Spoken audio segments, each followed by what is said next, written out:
Ya, Bismillahirrahmanirrahim. Assalamualaikum warahmatullahi wabarakatuh. Selamat pagi anak-anak. Kita berjumpa lagi. Bagaimana kabar kalian hari ini? Semoga keadaan kalian selalu sehat dan dalam lindungan Allah Subhanahu Wa Taala, sayang ya. Ya anak-anakku, kali ini kita berjumpa lagi dalam pembelajaran virtual KKG Gugus 3 Kecamatan Harjamukti Kota Cirebon. Ya, anak-anakku. Kalian saat ini harus selalu melaksanakan atau menjaga protokol kesehatan ya sayang ya. Karena sampai detik ini kita di dunia belum juga usai dari pandemi COVID-19. Maka dari itu perlu Ibu ingatkan kembali, kita harus selalu mematuhi protokol kesehatan. Ya, prokes yang pertama yaitu memakai masker. Yang kedua, kita harus selalu mencuci tangan. Yang ketiga, kita harus menjaga jarak aman. Yang keempat, menjaga pola makan yang sehat. Yang kelima, mengurangi mobilitas ya. Yang keenam, kita harus selalu menghindari kerumunan ya sayang ya. Nah, anak-anakku, kali ini kita akan belajar di kelas 4 tentang tema 2 mengenai tema selalu berhemat energi, subtema 3 energi alternatif, pembelajaran 3 dan 4 bersama Ibu, yaitu Ibu Anggi Febriani. Ibu bertugas di SD Negeri Kanggraksan Kota Cirebon ya, dalam program pembelajaran virtual Gugus 3 Kecamatan Harjamukti Kota Cirebon sing paling oke. Ya, anak-anakku sekalian yang berada di rumah, sebelum kita memulai pembelajaran, masuk ke dalam pembahasan materi, ada baiknya kita berdoa terlebih dahulu ya nak ya, agar ilmu yang kita serap dapat kita terima dengan baik dan kalian pun dapat memahaminya ya sayang ya. Kita berdoa menurut ajaran dan kepercayaan masing-masing. Berdoa dimulai. Ya, berdoa selesai sayang ya. Nah, setelah kita berdoa, kita masuk ke dalam pembahasan materi ya. Nah, sebelum pembahasan materi, tujuan pembelajaran kita kali ini yang akan Ibu sampaikan yaitu yang pertama, mampu mengidentifikasikan manfaat energi alternatif dalam kehidupan sehari-hari dengan tepat. Yang kedua, mampu mengidentifikasi manfaat kentang sebagai sumber energi alternatif dengan tepat. Yang ketiga, mampu menganalisis pelaksanaan hak dan kewajiban pada masyarakat di sekitarnya dengan baik. Yang keempat, mampu menyajikan teks petunjuk dalam bentuk poster dengan benar. Nah, setelah kita menyimak tujuan pembelajarannya, baru kita akan masuk ke dalam pembahasan yang pertama, yaitu mengenai energi alternatif. Nah, lihat di sini sayang pembahasannya. Pernahkah kalian mendengar istilah BBM? Apa sih Bu itu BBM? Bu, BBM tuh bahan bakar minyak Bu. Bu, BBM tuh contohnya ada bensin, solar. Nah, kita lihat di sini sayang ya. BBM adalah bahan bakar minyak yang termasuk sumber energi tradisional yang diperoleh dari fosil. Maksudnya, bahan bakar tersebut diperoleh dari penambangan sisa-sisa makhluk hidup yang tertimbun dalam jutaan tahun yang lalu. Jadi, bahan bakar ini akan habis jika digunakan secara terus-menerus.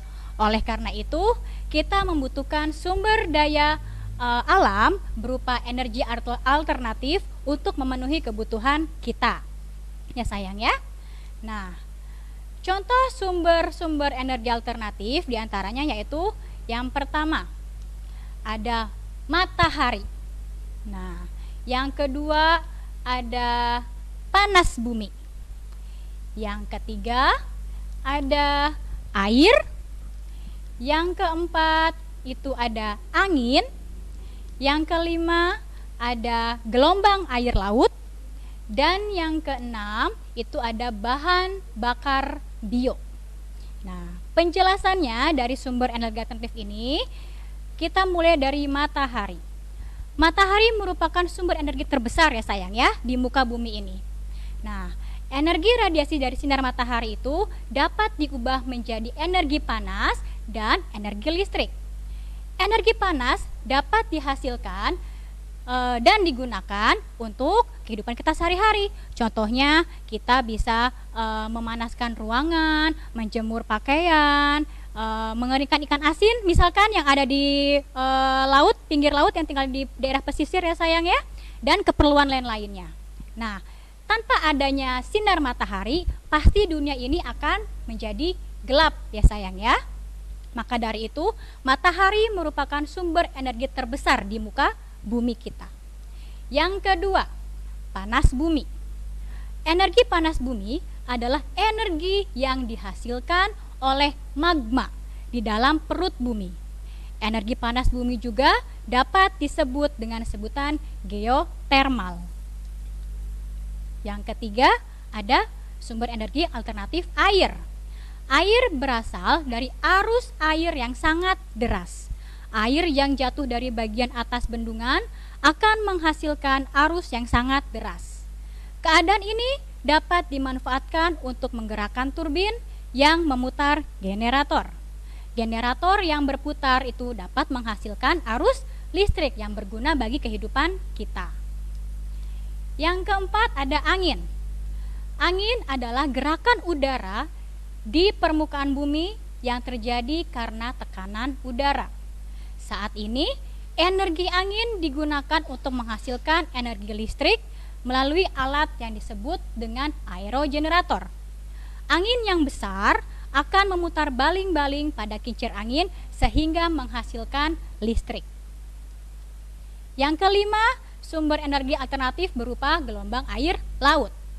Energi yang dihasilkan dan dimanfaatkan untuk diubah menjadi energi listrik adalah gelombang air laut di saat memecah pantai. Yang keenam adalah bahan bakar bio. Merupakan bahan bakar yang berasal dari makhluk hidup, baik hewan maupun tumbuhan. Ya sayang ya, diubah menjadi gas. Nah, Bu, apa sih keuntungan menggunakan energi alternatif bagi kehidupan kita itu? Nah, perhatikan sayang ya. Keuntungan kita menggunakan energi alternatif diantaranya dapat mengurangi penggunaan bahan bakar hidrokarbon yang mudah merusak lingkungan. Nah, jadi lingkungan kita pun bebas dari polusi. Yang kedua, energi akan senantiasa baru dan tersedia sehingga tidak terjadi kelangkaan energi. Yang ketiga, tidak akan menghasilkan limbah yang membahayakan kehidupan di masa yang akan datang. Yang keempat, kita bisa menghemat pasokan sumber daya alam yang tidak dapat diperbaharui, contohnya minyak bumi, batu bara, dan lain-lain.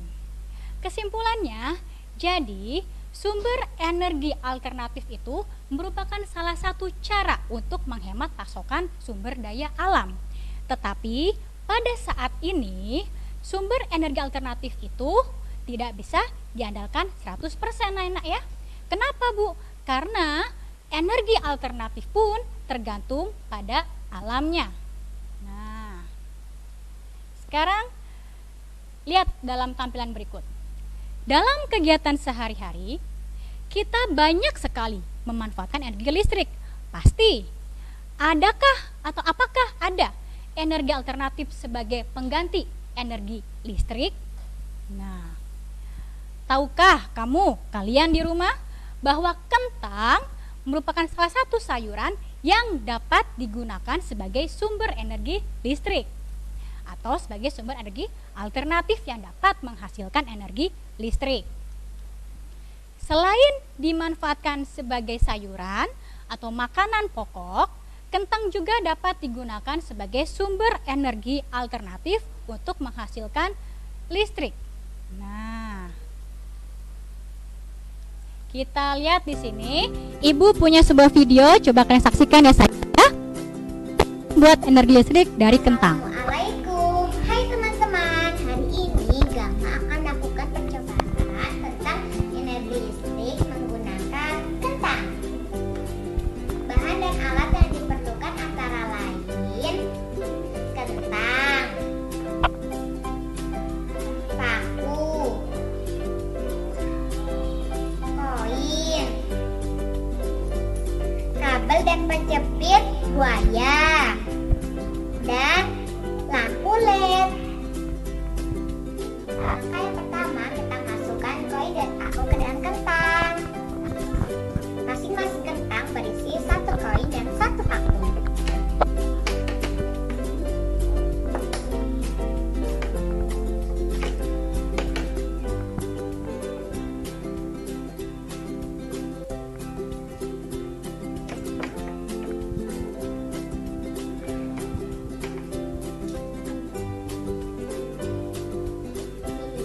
Jaraknya 2 cm ya teman-teman. Langkah yang kedua, kita jepit sambungan kabel ke masing-masing koin dan paku. Cara menyambungkan kabelnya adalah penjepit yang merah kita jepit ke koin, dan penjepit yang hitam kita jepitkan ke paku di kentang berikutnya. Begitu juga seterusnya ya teman-teman.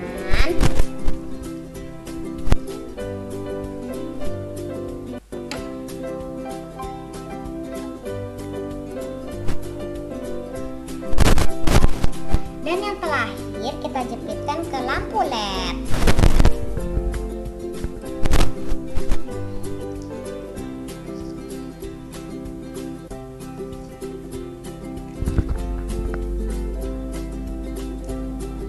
Yeay, percobaannya berhasil teman-teman. Dari percobaan ini ternyata kentang bisa menghasilkan energi listrik. Oh iya teman-teman, semakin banyak kentang yang kita gunakan, maka semakin terang cahayanya. Mudah kan teman-teman? Selamat mencoba. Terima kasih. Wassalamualaikum warahmatullahi wabarakatuh.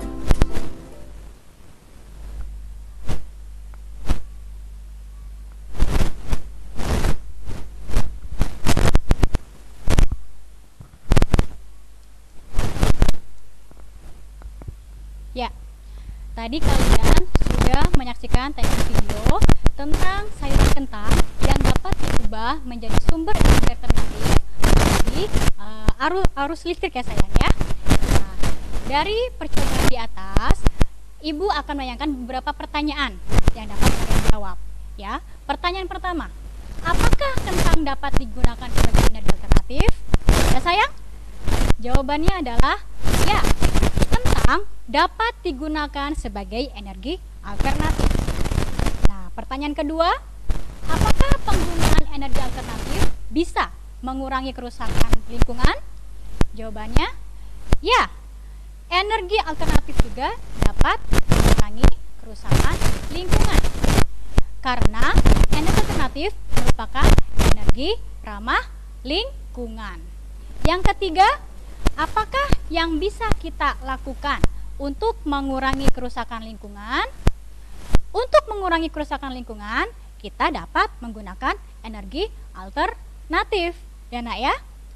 Nah, dari pengamatan percobaan yang telah dilakukan dalam video pembelajaran yang tadi, dapat disimpulkan bahwa kentang dapat mengalirkan energi listrik karena getah kentang mempengaruhi logam seng dan tembaga secara kimiawi, layaknya larutan elektrolit dalam aki.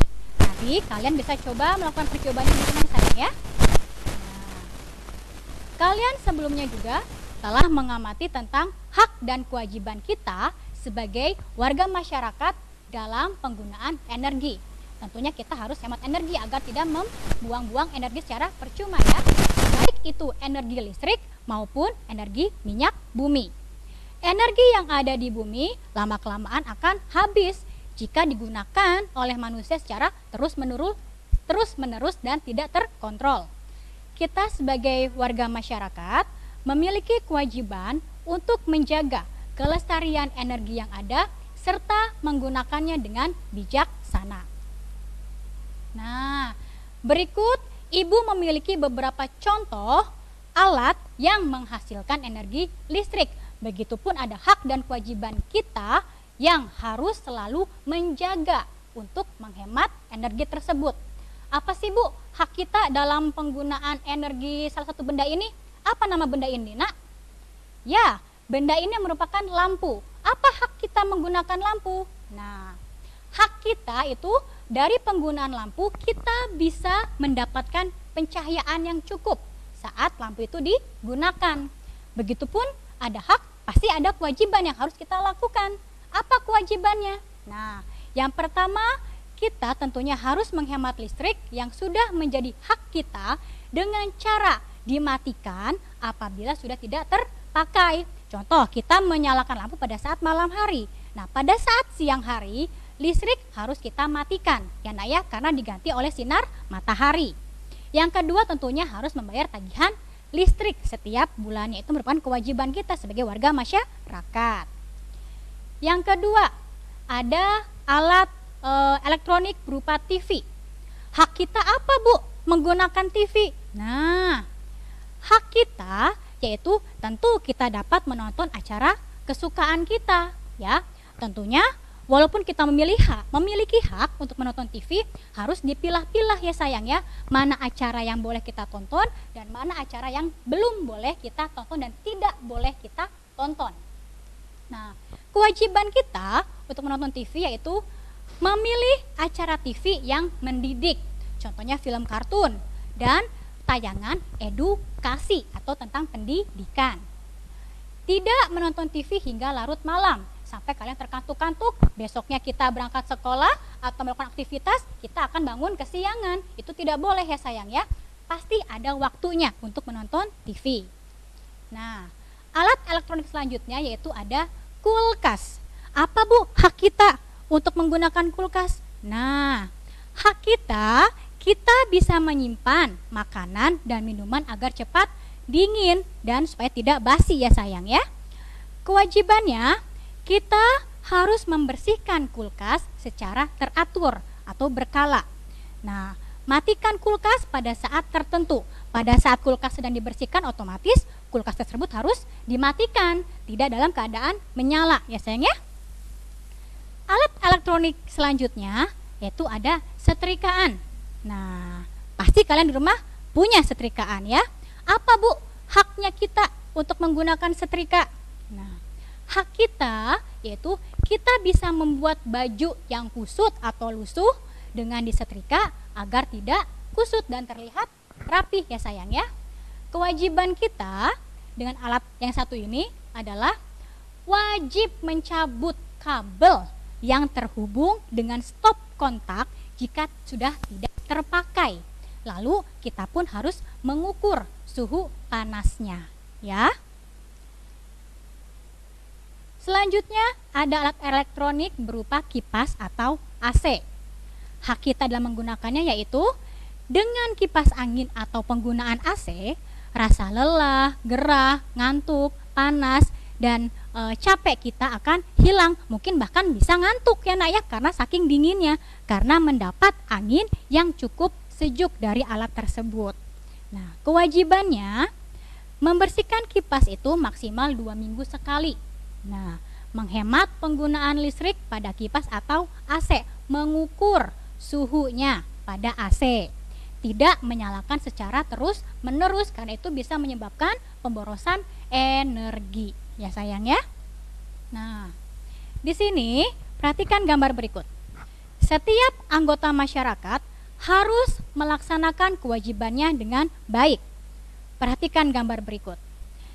Ada seorang anak yang sedang mau mematikan listrik. Nah, pertanyaannya, apakah gambar tersebut sudah melaksanakan kewajibannya dalam menghemat energi? Jawabannya, pada siang hari apakah listrik harus dimatikan? Tentu ya, karena dia mematikan listrik pada saat listrik tersebut sudah tidak terpakai. Pada siang hari listrik wajib dimatikan. Yang kedua, apa yang akan terjadi jika kita tidak menghemat listrik? Apa anak-anak? Tentu Bu, akan berdampak pemborosan dan berkurangnya pasokan listrik sehingga terjadi pemadaman bergilir ya dari satu tempat ke tempat lainnya. Pertanyaan ketiga, apakah ketika kita tidak menghemat energi listrik akan mempengaruhi hak orang lain untuk mendapatkan energi listrik? Jawabannya adalah tentu ya. Dengan boros listrik otomatis kita juga akan boros sumber daya alam. Energi listrik yang kita pakai berhubungan dengan sumber bahan untuk pembangkit listrik. Nah, pertanyaan yang keempat, mengapa sih Bu kita perlu melaksanakan hak dan kewajiban secara seimbang? Karena keduanya sangat berpengaruh terhadap kesejahteraan hidup. Namun, pelaksanaan keduanya harus seimbang agar terwujud keadilan. Ya sayang ya. Jadi kita juga harus balance antara hak dan kewajiban. Jangan selalu terus mengutamakan hak, sedangkan kewajibannya kita abaikan. Jadi harus seimbang antara hak dan kewajiban. Nah, lihat teks petunjuk berikut. Anak-anak, apa yang sudah kalian lakukan untuk menghemat energi? Nah, yang pertama kalian lakukan yaitu gunakan air secukupnya. Matikan keran dalam bak apabila sudah tidak terpakai. Matikan juga, cabut kabel listrik apabila toren pengisian air itu sudah penuh ya sayangnya. Jangan sampai mubazir. Yang kedua, matikan pompa jika sudah tidak digunakan. Yang ketiga, matikan peralatan listrik bila tidak digunakan, yaitu apabila peralatan listrik kabelnya terus mencolok di stop kontaknya, otomatis akan menyebabkan tragedi. Apa nak tragedinya? Bisa kebakaran atau konsleting listrik ya. Penghematan energi yang keempat yaitu gunakan peralatan rumah tangga yang hemat energi, yang otomatis wattnya yang rendah ya sayang ya. Yang kelima yaitu gunakan kendaraan secara bersama-sama. Bu, saya ke sekolah naik angkot Bu. Satu angkot diisi oleh 7 orang Bu. Nah, itu merupakan salah satu caranya. Gunakan kendaraan secara bersama-sama. Tidak menggunakan kendaraan pribadi terlalu berlebihan. Kenapa? Yang salah satunya bisa menyebabkan polusi udara. Ya sayangnya itu tidak baik untuk kesehatan. Dan yang keenam, kurangi penggunaan kendaraan. Beralihlah ke kendaraan umum ya. Apabila pandemi ini berakhir, otomatis kita pun sudah kembali ke sekolah. Kita pun bisa menikmati transportasi umum dengan nyaman kembali ya sayangnya, dan tidak khawatir lagi. Nah, masih ada nggak sih anggota masyarakat di lingkungan kalian yang tidak melaksanakan kewajiban untuk menghemat energi? Sebagai warga masyarakat yang baik, tentunya kita memiliki kewajiban untuk mengajak seluruh masyarakat menghemat energi. Kita bisa mengajak mereka dengan menyebarkan pamflet yang berisi slogan atau poster.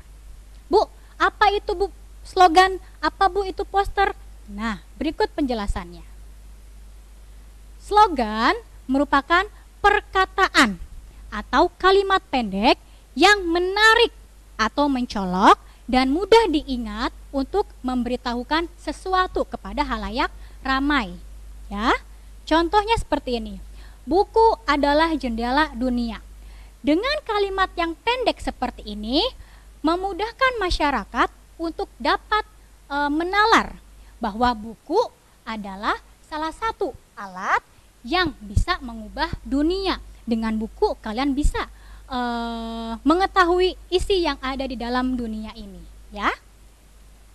Lalu poster atau plakat, pengertiannya yaitu karya seni atau desain grafis yang membuat komposisi gambar dan huruf di atas berukuran besar. Nah, contohnya begini.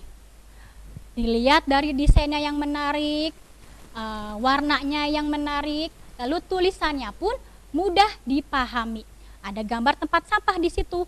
Jadi kalau ada gambar tempat sampah, kita harus buang sampah pada tempatnya. Jangan buang sampah sembarangan lagi. sebagai orang yang beriman kita harus selalu menjaga kebersihan ya sayang ya. Lihat poster berikut itu. Buanglah sampah pada tempatnya. Artinya kita harus selalu menjaga kebersihan. Kebersihan sebagian daripada iman, ya. Selanjutnya, isi poster itu bersifat mengajak.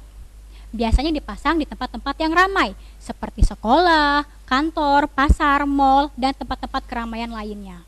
Nah, berikut isi poster, yaitu yang isinya tentang mengajak. Ayo hemat listrik. Di situ artinya berarti kita harus menghemat listrik agar tidak boros, ya, dan tidak membuang-buang energi. Selanjutnya, hal-hal yang harus diperhatikan dalam pembuatan poster ada beberapa hal yang harus diperhatikan. Yang pertama, fokus pada tema yang akan dibahas. Yang kedua, pemilihan bahasa yang tepat dan ringkas, pendek tetapi mudah dipahami. Yang ketiga, pemilihan warna dan gambar yang menarik.